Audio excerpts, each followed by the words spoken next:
Rick James, the man who gifted the world with unforgettable hits like Super Freak, became a living legend through his wild lifestyle and chaotic persona. But behind the outrageous antics and explosive fame, there's a side to his story that many don't know. What really happened to the man who once dominated the music scene? Did he really have a feud with Prince? What led to his tragic downfall? Why was his mansion as legendary as his career? And how did the Super Freak's life spiral into crime, addiction, and controversy? This is the untold, raw, and unapologetic story of Rick James. And trust us, you don't want to miss it. Stay tuned, because what you're about to learn is truly jaw-dropping. Are you ready to uncover the dark side of fame and the price of living life on the edge? Watch until the end, because we're diving deep into the shocking truth. From James Johnson to Rick James born. James Ambrose Johnson Jr., Rick James was destined for a life that would defy expectations. But his path to fame was anything but conventional. At just 15 years old, fearing the Vietnam War draft, James did the unthinkable. He lied his way into the Naval Reserve. Yet as he later revealed, military life didn't suit him. James found his solace in music, particularly playing drums in jazz groups and experimenting with drugs. Fleeing to Toronto in 1964 to escape the draft, James found himself immersed in a cultural scene that would shape his future. He rubbed shoulders with legends like Joni Mitchell and Neil Young, forming the band the Mina Birds. But it was Stevie Wonder who would help him find his true identity. When Wonder suggested James shorten his name to Rick James, a star was born. Military prison, music, and personal rebellion. James's rebellious streak didn't stop at escaping military service. His stint in the military prison in the late 1960s was a dark chapter, but it didn't stop his musical journey. His talent caught the attention of Motown, and the rest was history. But even after he was free, James's life remained a roller coaster ride of fame, turmoil, and wild adventures. Mike Tyson, Carlton, and unforgettable slaps, Rick James's larger-than-life persona extended beyond music and into the wild world of Hollywood. One of the most bizarre stories involved an encounter with Alfonso Ribeiro, best known for his role as Carlton on The Fresh Prince of Bel-Air. In a surreal night in 1987, Rick James slapped Ribeiro, snatched his beer, and proceeded to drink it, all while hanging out with none other than Mike Tyson. The night Rick James set himself on fire.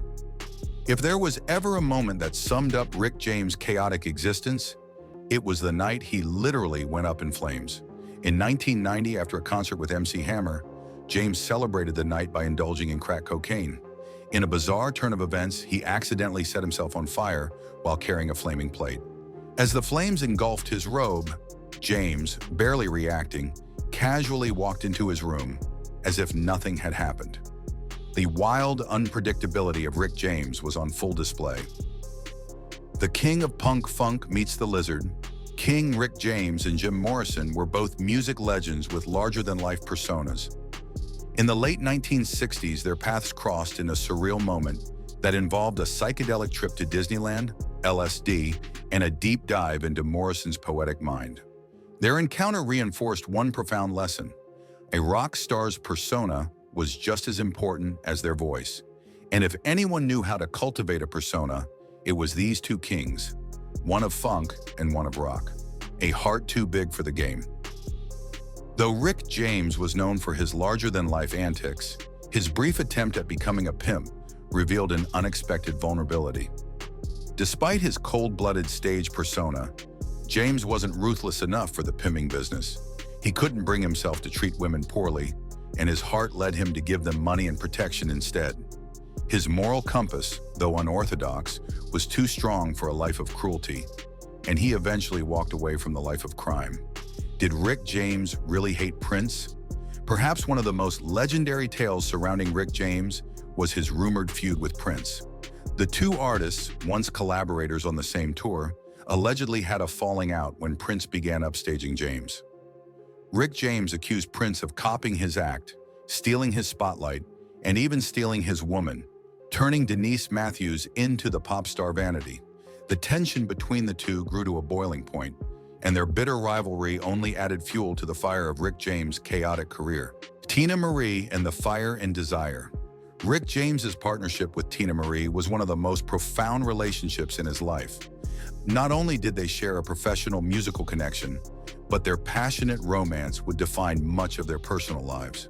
Together, they created iconic duets like Fire and Desire, showcasing their undeniable chemistry. Yet, like many of James's relationships, it was tumultuous.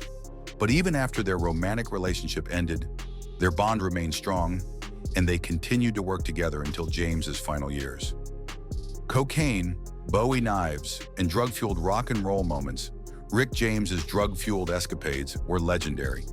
And one of the most unforgettable moments came during a meeting with Steven Tyler of Aerosmith.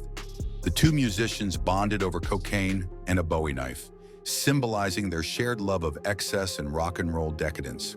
Their impromptu collaboration led to some of James's most memorable music, even though their path was a dangerous one.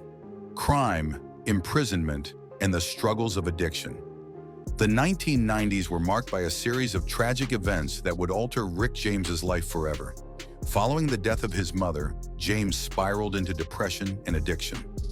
In 1991, he and his girlfriend Tanya Hijazi were arrested for the torture and abuse of two women, an event that would haunt him for the rest of his life. James was eventually sentenced to prison for the crimes and drug trafficking, but his early release was due to prosecutorial misconduct rather than good behavior. MC Hammer and the Super Freak beat. One of the most ironic moments in Rick James's career came when MC Hammer's hit song, You Can't Touch This, used a sample of James's 1981 hit, Super Freak. Though James wasn't initially thrilled about the use of his song, he later admitted that the track helped him financially, and it made him a schmo. But the real conflict came when Hammer didn't ask for permission. James would later say that he would have gladly allowed the sample if Hammer had simply asked. The legacy of Rick James. Rick James's home was a reflection of his chaotic, larger-than-life personality. It was a fever dream of design, with shag carpets, wild color schemes, and pools in rooms where they didn't belong. But as wild as his house was, it was an accurate representation of the man himself. Bold, unapologetic, and constantly teetering on the edge of excess. In the later years of his life, Rick James's health began to deteriorate. On August 6, 2004, he was found dead at his Los Angeles home from complications linked to diabetes and heart failure. The public mourned the loss of the man who gave us hits like Super Freak and Cold-Blooded, and the funeral was attended by thousands. His legacy, though marred by personal struggles, would never be forgotten. The musician who left an indelible mark, Rick James' contributions to music remain legendary. In 2015, he was posthumously inducted into the Rock and Roll Hall of Fame, a recognition of his profound impact on funk and R&B.